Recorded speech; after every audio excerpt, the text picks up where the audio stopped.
Parábolas. Evangelho de Lucas. Comentário de Mário Persona. Parábola é um estilo de comunicação que faz uso simbólico de pessoas, coisas e situações para transmitir um ensinamento. Jesus fala por parábolas nos evangelhos, porém o leitor desatento poderá achar que isso seja para simplificar, facilitar o entendimento. Muito pelo contrário. Ele fala por parábolas não para simplificar, mas para ver até onde vai o interesse dos ouvintes. Pessoas indiferentes não estão interessadas em entender. Portanto, para elas, as parábolas não fazem qualquer sentido e não trazem qualquer benefício. Em Mateus 13, os discípulos perguntam por que Jesus fala por parábolas e ele responde: a vocês foi dado o conhecimento dos mistérios do reino dos céus, mas a eles não. Por essa razão eu lhes falo por parábolas. Porque vendo, eles não veem, e ouvindo, eles não ouvem e nem entendem.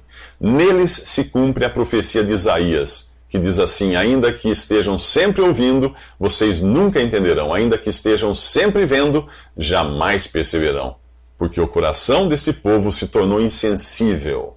De má vontade ouviram com seus ouvidos e fecharam os seus olhos. As parábolas servem para testar os ouvintes e ver até onde vai o interesse de cada um. Os indiferentes ouvem e não entendem.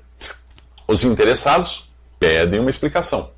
Ao comentar esta mesma parábola do semeador, o evangelista Marcos diz no seu evangelho que quando Jesus ficou sozinho, os 12 e os outros que estavam ao seu redor lhe fizeram perguntas acerca das parábolas.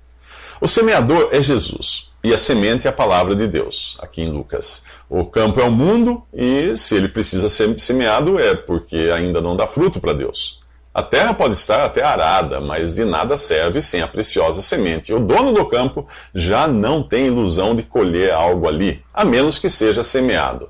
Jesus, Deus, tentou encontrar no homem algum fruto e não achou. Nem mesmo Israel, um povo privilegiado por Deus. Aqui o Senhor começa algo novo no mundo, a partir da terra virgem.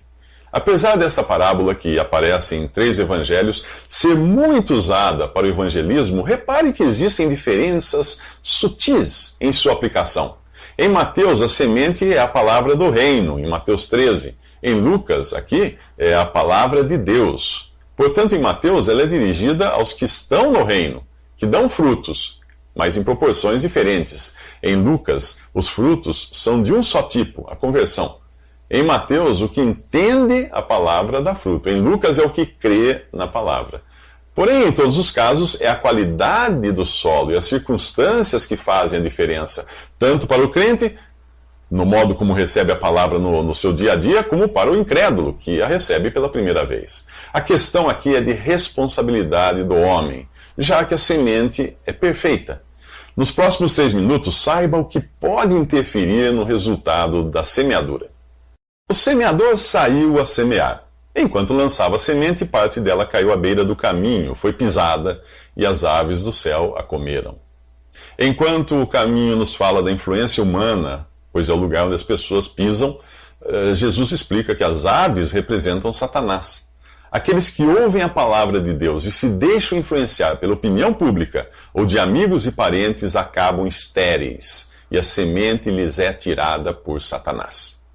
O diabo está mais ativo na cristandade do que nós podemos imaginar.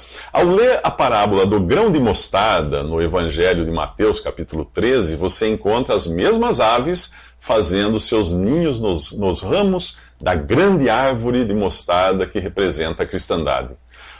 As aves, ou agentes de Satanás, estão confortavelmente instalados nos ramos da cristandade, visando atrapalhar a obra de Deus.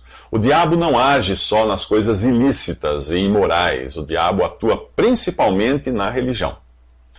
As sementes que caíram à beira do caminho são os que ouvem e então vem o diabo e tira a palavra dos seus corações para que não creiam e não sejam salvos. Infelizmente, muitos são como a beira do caminho. Querem estar onde a maioria está e pensam que fazendo isso de uma maneira religiosa ou evangélica estão seguros. Isso é engano.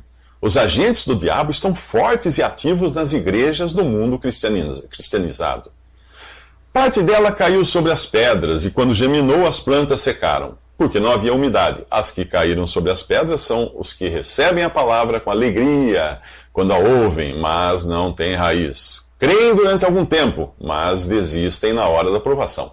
O coração humano é duro como pedra, pois essa é a natureza da carne, sempre resistente ao Espírito de Deus. Mas a carne é também dada a emoções passageiras, e é por isso que muitos recebem a palavra com alegria, mas não têm profundidade para fixar suas raízes. O Evangelho certamente traz alegria, mas é preciso encontrar o solo quebrantado de uma consciência arrependida. O profeta Jeremias descreve como foi sentir o peso do seu pecado. Eu me arrependi depois que entendi. Bati no meu peito, estou envergonhado e humilhado, porque trago sobre mim a desgraça da minha juventude. Se você acha que crer em Jesus é só alegria, certifique-se de não estar entre os que desistem na hora da aprovação. A convicção de pecado e o arrependimento são partes integrantes da conversão. Até aqui nós vimos Satanás agindo, inclusive por meio de seus agentes no mundo religioso, impedindo que a semente germine e dê fruto. Vimos também que receber a boa semente sem uma consciência de pecado não passa de um oba-oba passageiro. Nos próximos 3 minutos, Jesus fala de espinhos que agarram. Jesus continua com a parábola do semeador. Outra parte caiu em espinhos, que cresceram com ela e sufocaram as plantas. E a que caiu entre espinhos são os que ouviram e, indo por diante, são sufocados com os cuidados e riquezas e deleites da vida e não dão fruto com perfeição. Se você já tentou atravessar um arbusto de espinhos, sabe o que significa. Eles agarram suas roupas e o fazem parar. Não há como seguir adiante, é impossível avançar. Repare que os espinhos já estavam lá quando a semente caiu. Talvez ainda fossem pequenos, fossem tenros, mas certamente eles iriam crescer vigorosos ao ponto de sufocar a planta. Os espinhos são as preocupações, riquezas e prazeres desta vida, coisas que podem até ser lícitas, mas mesmo assim servem de obstáculo à salvação do incrédulo e à comunhão do crente com Deus. Até aqui, as 3 tentativas de semear foram frustradas por falta de um solo adequado à semente, a boa semente. Que tipo de solo a palavra de Deus encontra em você? Será do tipo que não quer perder as amizades dos que passam pelo caminho? Ou do tipo que diz, já tenho minha religião, sem nunca ter verificado se ela está de acordo com a palavra de Deus? Pessoas assim são presa fácil de Satanás e seus agentes. Talvez você receba as coisas de Deus com alegria, mas sem profundidade por não existir um arrependimento sincero de seus pecados.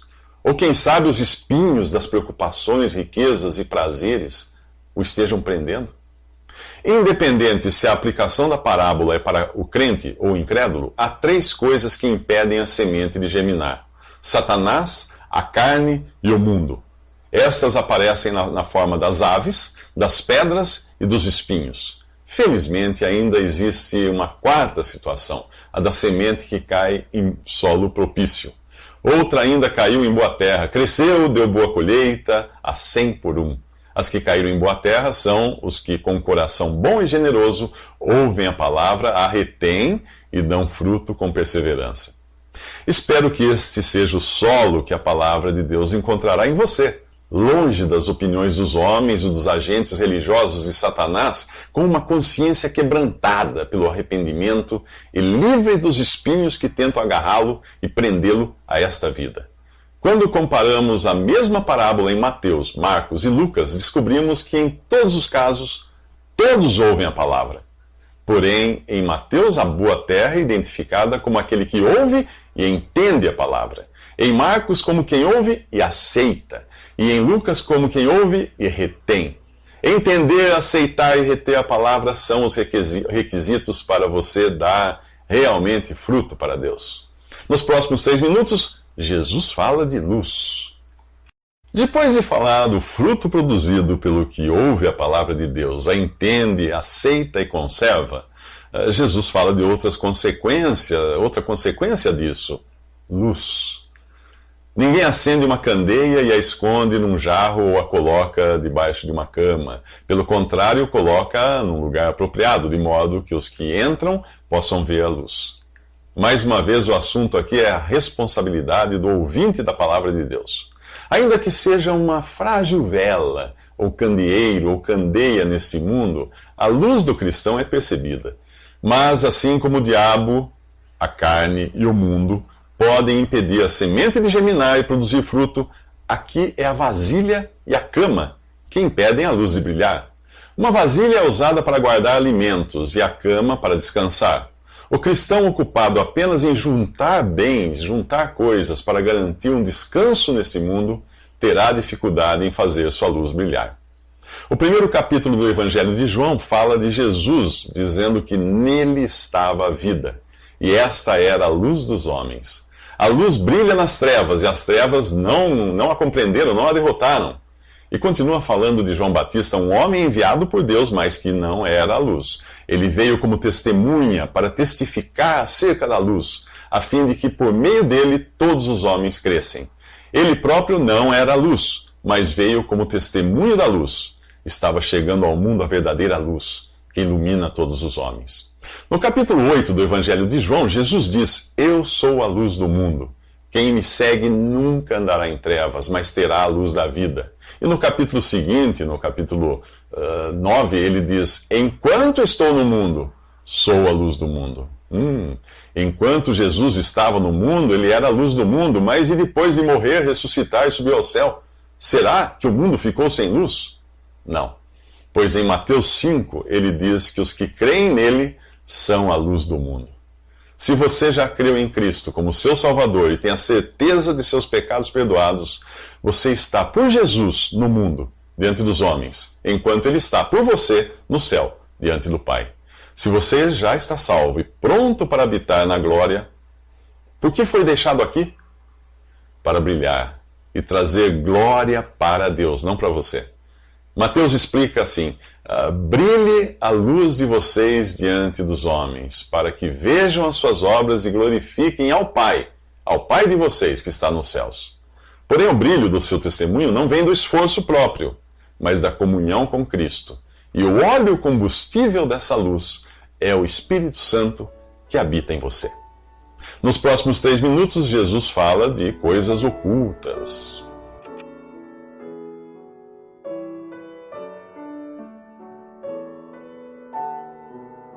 Visite Respondi.com.br.